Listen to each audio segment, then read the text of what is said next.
નમસ્કાર મિત્રો, આજે આપણે જાણીશું કે સ્વિંગ કોને કહેવાય. પહેલાં આપણે માર્કેટનું એનાલિસિસ કરીશું અને પછી સ્વિંગ કોને કહેવાય એ હું તમને શીખવાડીશ. ચાર્ટ એનાલિસિસમાં વન ડે પર આવી જઈશું. વન ડેમાં માર્કેટ કયો સિનારીઓ બનાવે છે તે આપણે જોઈશું. માર્કેટ એકાર 2103થી સપોર્ટ લઈને ઉપર જાય છે, જે 4800ની આસપાસ માર્કેટ જઈને પાછું આવેલ છે અને અત્યારે માર્કેટ છે 2945 આસપાસ. અહીંયા આપણે સપોર્ટ એન્ડ રેઝિસ્ટન્સ માર્ક કરી લઈશું.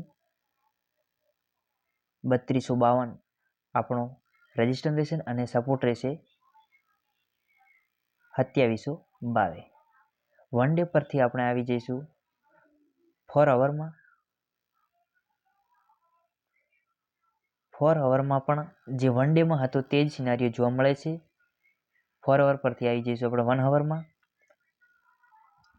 1 અવરમાં માર્કેટે કન્સોલિડેશન કરેલ છે, જે આપણે દેખાય છે.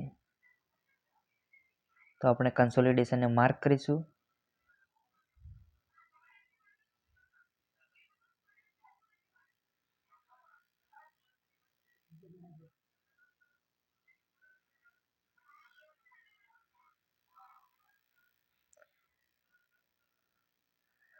જેવું આ કન્સોલિડેશનને બ્રેકઆઉટ આપશે તેવું જ આપણે ટ્રેડ પકડવાની કોશિશ કરીશું. 1 અવર પરથી આપણે આવી જઈશું 30 મિનિટમાં. 30 મિનિટમાં પણ કંઈ ખાસ દેખાતું નથી. કન્સોલિડેશન કરેલ છે તે જ જોવા મળે છે. 30 મિનિટ પરથી આપણે સીધા આવી જઈશું 3 મિનિટમાં, જ્યાં આપણને ટ્રેડ લેવાનો છે તે. હવે આપણે જોઈશું કે સ્વિંગ કોને કહેવાય. માર્કેટે આખો દિવસ કન્સોલિડેશન કરેલ છે અને સપોર્ટ એન્ડ રેઝિસ્ટન્સ પર આપણને સ્વિંગ મળવો જોઈએ, પણ અહીંયા આપણને કોઈ સ્વિંગ મળતો નથી અને માર્કેટે ડાયરેક્ટ બેરિશ થઈ ગયું છે અને માર્કેટ ઘણું બધું નીચું આવી ગયું છે.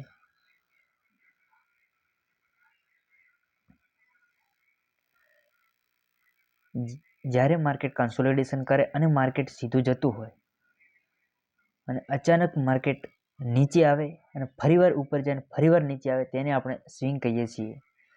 જે હું તમને બતાવીશ.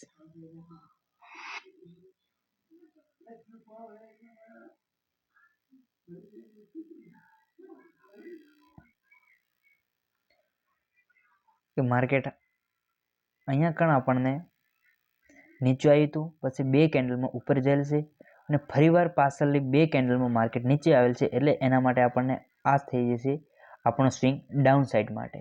તો આપણે જો અહીંયાથી માર્કેટ અને ટ્રેડને પકડ્યો હોત તો આપણને કેટલા પોઈન્ટ મળત સ્વિંગ પ્રમાણે હું તમને બતાવું છું. આ સ્વિંગથી આપણે અહીંયાથી પકડ્યો હોત તો અંદાજિત આપણને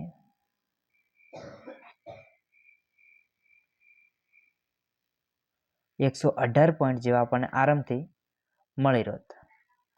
તો આજના દિવસ માટે બસ આટલું જ. જો તમે અમારી ચેનલને સબસ્ક્રાઈબ ન કરી હોય તો સબસ્ક્રાઈબ કરવા માટે વિનંતી. આવી જ માહિતી માટે સબસ્ક્રાઈબ કરો અમારી ચેનલને ધનયાત્રા કેપિટલ.